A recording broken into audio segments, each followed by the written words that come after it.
Law Insight Law, protecting your rights with integrity. Hindu আইনের অংশে এই প্রশ্নটি প্রতি বছরই প্রায় এসে থাকে যে কোনো ভাবে, অর্থাৎ শ্রুতি স্মৃতি ভাষ্য নিবন্ধ যে কোনো একটা টিকা আকারে আসে অথবা পূর্ণাঙ্গ আকারে আসে।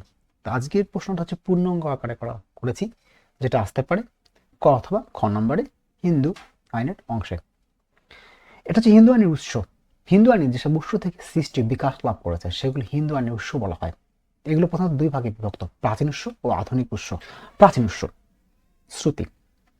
শ্রুতি হিন্দু আইনের প্রাচীনতম ও সর্বোচ্চ উৎস এবং এর অন্তর্ভুক্ত চারটি বেদ আছে: ঋগ্বেদ, যজুর্বেদ, সামবেদ ও অথর্ববেদ। শ্রুতিতে ধর্ম নৈতিকতার মৌলিক ধারণা পাওয়া যায়, যা হিন্দু আইনের ভিত্তিতে গঠন করেছে। স্মৃতি। স্মৃতি হলো শ্রুতির ব্যাখ্যা ও ব্যবহারিক রূপ। মনুস্মৃতি, যাজ্ঞবল্ক্য স্মৃতি ও নারদ স্মৃতি হিন্দু আইনের গুরুত্বপূর্ণ স্মৃতি গ্রন্থ। এতে বিবাহ, উত্তরাধিকার, দত্তক ও স্মৃতি সংক্রান্ত বিধান রয়েছে। ভাষ্য ও নিবন্ধ। স্মৃতি গ্রন্থের ব্যাখ্যা ও সংকলনকে ভাষ্য ও নিবন্ধ বলা হয়। মিতাক্ষর ও দায়ভাগ হিন্দু আইনের বিশেষ গুরুত্বপূর্ণ বহন করে। প্রথা বা ব্যবহার। দীর্ঘদিন ধরে সমাজে প্রচলিত ও আইনসম্মত আচরণকে প্রথা বলা হয়। প্রথা যুক্তিসঙ্গত, আইন বিরোধী না হলে তা হিন্দু আইন উৎস হিসাবে স্বীকৃত। আধুনিক উৎস। আইন প্রণয়ন।